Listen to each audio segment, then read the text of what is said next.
ក្មេងស្រីតូចទើបតែបញ្ចប់ការដកប្រាក់ហើយហៀបនឹងចាក់ចេញហើយខ្ញុំរន្ធត់ចិត្តណាស់ពេលដឹងថា ATM កំពុងចាក់លុយក្រដាសប្រាក់រំកិលបានហោះដោយផ្ទាល់គាត់ចម្ងាយជាង3ម៉ែត្របន្ទាប់មកក្មេងស្រីតូចបានទូរស័ព្ទទៅសេវាកម្មអតិថិជនធនាគារភ្លាមដើម្បីជូនដំណឹងអំពីបញ្ហានេះតែសេវាកម្មអតិថិជនស្រីដែលឆ្លើយទូរស័ព្ទអាចត្រូវបានគេចាត់ទុកជាក្មេងស្រីតូចកំពុងលេងផើងផ្កាយ៉ាងដូចម្តេចគាត់ធ្លាប់បានឃើញ ATM យកលុយខ្ញុំមិនដែលឃើញម៉ាស៊ីន ATM ដែលអាចស្ដោះទឹកមាត់ដាក់លុយបានទេដោយអន្ទះសារចង់ចេញពីធ្វើការគាត់ពិតជាបានជេរប្រមាថក្មេងស្រីតូចហើយខួរក្បាលរបស់គាត់ត្រូវបានជន់លិចគ្រាន់តែព្យួរទូរស័ព្ទ ATM មិនមានន័យថាឈប់នៅពេលនេះទេខ្ញុំហៀបនឹងត្រូវដួលដោយក្រដាសប្រាក់ហោះក្មេងស្រីតូចទុកឲ្យលឿនហើយ ATM បានឈប់ក្រឡេកមើលផ្ទះពេញក្រដាសប្រាក់ក្មេងស្រីតូចត្រូវបានបាត់បង់នៅក្នុងការគិតប្រសិនបើខ្ញុំចាក់ចេញដូចនេះប្រសិនបើក្រដាសប្រាក់ត្រូវបានបាត់បង់ខ្ញុំជាពិធីជប់លៀងមន្ត្រីអនុវត្តច្បាប់ប្រកាសជានឹងរកឃើញខ្លួនឯងជាលើកដំបូងខ្ញុំមិនអាចប្រាប់បានទេដូច្នេះក្មេងស្រីតូចបានធ្វើការសម្រេចចិត្តឆ្កួតខ្ញុំចង់បានវ៉ាលីធំបំផុតពីរសួស្ដីវ៉ាលីដែលអ្នកចង់បានបន្ទាប់មកក្មេងស្រីតូចបានខ្ចប់ក្រដាសប្រាក់រីប៉ាយវាត្រូវបានគេដាក់ក្នុងប្រម៉ោយតាក់ស៊ីមួយទៀតត្រូវបានគេហៅថា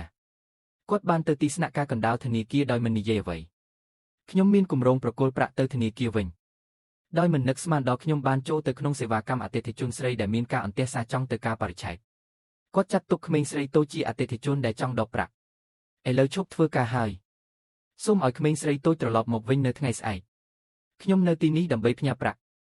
អ្នកឃើញទេអ្នកមើលទៅដូចជាខ្មោចក្រីក្រអ្នកដែលដួលហើយបំបែកគ្រឿងក្រអូបហ៊ាននិយាយថាផ្ញើប្រាក់កុំឲ្យនរណាម្នាក់ពន្យាពេល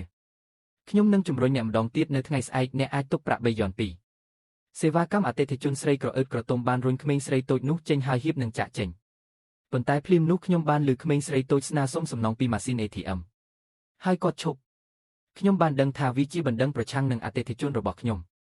ក្មេងស្រីតូចក៏ដឹងដែរថាវាគឺជាសេវាកម្មអតិថិជនស្ត្រីដែលមិនទទួលខុសត្រូវនាពេលបច្ចុប្បន្ននេះអ្នកទាំងពីរមើលងាយគ្នា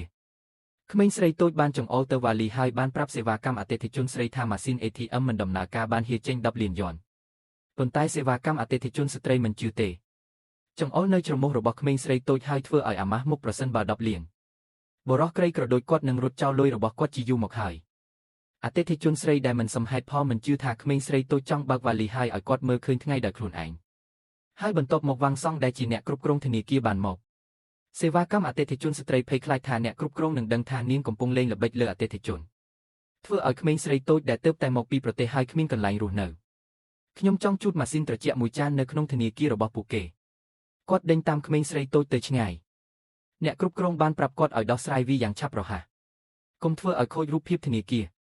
បន្ទាប់ពីនិយាយដូច្នេះគាត់បានចាក់ចេញដោយមើលងាយ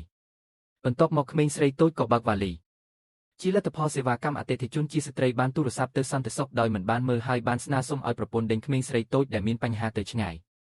ត្រូវបានគេចាត់ទុកជាថ្លើមនឹងសួតរបស់សត្វលាត្រូវបានគេបោះចោលនៅលើភ្លើស្បែកក្បាលរបស់ក្មេងស្រីតូចបានស្ពឹកដោយសារគ្មាននរណាម្នាក់ជឿជាក់លើខ្លួនឯងគាត់មានមន្តសការច្បាស់លាស់ស្នើសុំសេវាកម្មអតិថិជនស្ត្រីចេញវិញ្ញាបនបត្រប្រគល់ឲ្យខ្លួនឯងការបាត់បង់ប្រាក់នេះនាពេលអនាគតមិនមានអ្វីដែលត្រូវធ្វើជាមួយអ្នកទេគាត់បានចាក់ចេញភ្លាមមិនអីទេចាប់តាំងពីអ្នកបានខ្លាយជាធ្លុកបន្ទាប់មកស្ត្រីចំណាស់នឹងអមដំណើរអ្នកដល់ទីបញ្ចប់ជួយសង្គ្រោះអ្នកពីការត្រឡប់មកធនាគាររបស់យើងនាពេលអនាគតបញ្ហាយើងអ្នកបានទទួលវាហើយបានចុះហត្ថលេខាលើវិញ្ញាបនបត្រប្រគល់គាត់មិនបានដឹងថាគាត់នឹងបង់ថ្លៃដែលមិនអាចវាស់វែងបានសម្រាប់សកម្មភាពរបស់គាត់ទេក្មេងស្រីតូចដែលបានឈានដល់វិញ្ញាបនបត្រនិងប្រគល់វ៉ាលីទាំងពីរទៅឲ្យសេវាកម្មអតិថិជនស្រីប៉ុន្តែសេវាកម្មអតិថិជនស្រីមិនចូលចិត្តវ៉ាលីហើយទុកឲ្យក្មេងស្រីតូចបោះវាចោលជាសម្រាមបន្ទាប់ពីនិយាយបែបនេះគាត់ឈប់តាក់ស៊ីហើយចាក់ចេញទៅនៅចំពោះមុខទ្រព្យសម្បត្តិមិនគួរឲ្យជឿនេះក្មេងស្រីតូចបានធ្វើការសម្រេចចិត្តដិត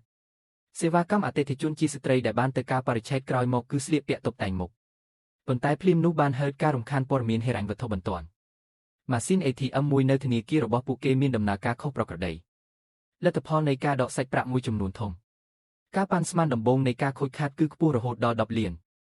សេវាកម្មអតិថិជនស្ត្រីបានដឹងថាអ្វីដែលក្មេងស្រីតូចទើបតែនិយាយគឺជាការពិតគាត់នៅតែតក់ស្លុតអ្នកគ្រប់គ្រងបានហៅតើអ្នកបានធ្វើអ្វីដែលឆោតល្ងង់